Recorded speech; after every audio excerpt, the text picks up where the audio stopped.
मध्य प्रदेश का ग्वालियर चंबल अंचल सियासत का एपिसेंटर माना जाता है।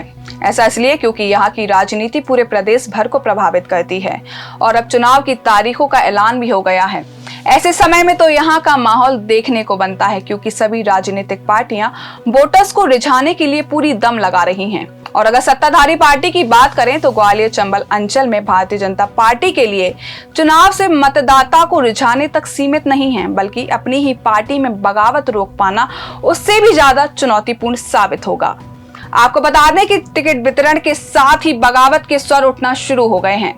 जिन सीटों पर नाम घोषित कर दिए गए हैं वहां के अन्य दावेदारों ने दूसरी पार्टी के नेताओं से संबंध स्थापित करना शुरू कर दिया है।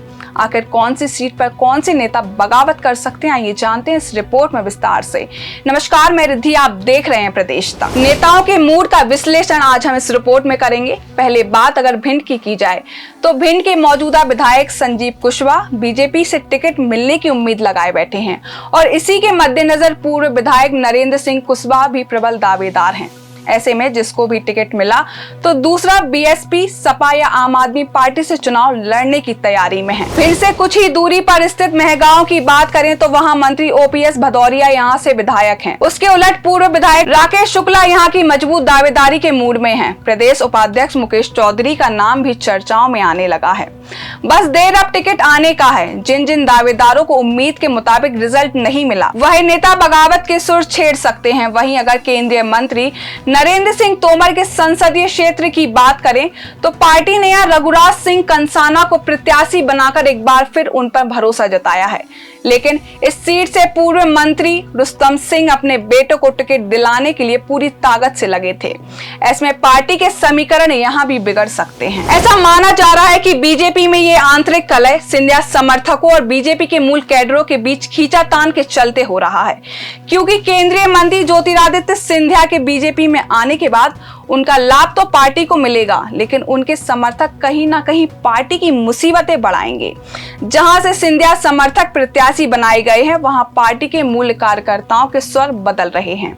सिंधिया समर्थकों के कारण पार्टी के मूल मंत्री या कहें पूर्व मंत्री समेत अन्य नेताओं के भविष्य खतरे में आ गए हैं। ऐसा ही हाल कुछ गोहद सीट का है, जहां उपचुनाव में हारे सिंधिया समर्थक रणवीर जाटव का टिकट काटकर 2 बार विधायक रह चुके आजाद मोर्चा के राष्ट्रीय अध्यक्ष लाल सिंह आर्य को प्रत्याशी बनाया गया है। इसके साथ ही रणवीर ने नए ठिकाने तलाशने शुरू कर दिए हैं। और अगर बात अब ग्वालियर दक्षिण की करें तो यहां से दावेदार पूर्व मंत्री नारायण सिंह कुशवाहा हैं, लेकिन अनूप मिश्रा शुरुआत में दावेदारी ठोक चुके हैं। वहीं पूर्व महापौर समीक्षा गुप्ता भी यहां से दावेदारी कर रही हैं। पिछली बार टिकट न दिए जाने पर वे निर्दलीय से लड़ी थी और यह सीट बीजेपी के हाथ से चली गई थी। इस रिपोर्ट में हमने आपको ग्वालियर चंबल अंचल की 6 सीटों के बारे में बताया जहां बगावती सुर सुनाई दे सकते हैं। बहरहाल अंचल में बगावत के आसार देखते हुए प्रदेश के चुनाव की कमान संभाल रहे केंद्रीय मंत्री अमित शाह ने प्रदेश कार्य समिति की बैठक में नेताओं को एकजुट होकर पार्टी के लिए काम करने की नसीहत दी थी। बीजेपी के ग्वालियर चंबल संभाग के प्रभारी विजय दुबे का कहना है कि बीजेपी नेतृत्व ने सभी विधानसभा सीटों के लिए योग्य प्रत्याशियों का चयन किया है। इसके बाद यदि कुछ लोगों में नाराजगी दिखाई देती है तो पार्टी के वरिष्ठ नेता ऐसे लोगों से लगातार संपर्क साध रहे हैं। फिलहाल इस खबर में बस इतना ही। देश दुनिया और अपने आसपास की ताजा तरीन वीडियो को देखने के लिए प्रदेश तक को लाइक करें, फॉलो करें और यूट्यूब पर सब्सक्राइब कर बेल आइकॉन को दबाना ना भूलें। साथ ही ऐसी ताजा अपडेट के लिए pradesh tak.com पर विजिट करें।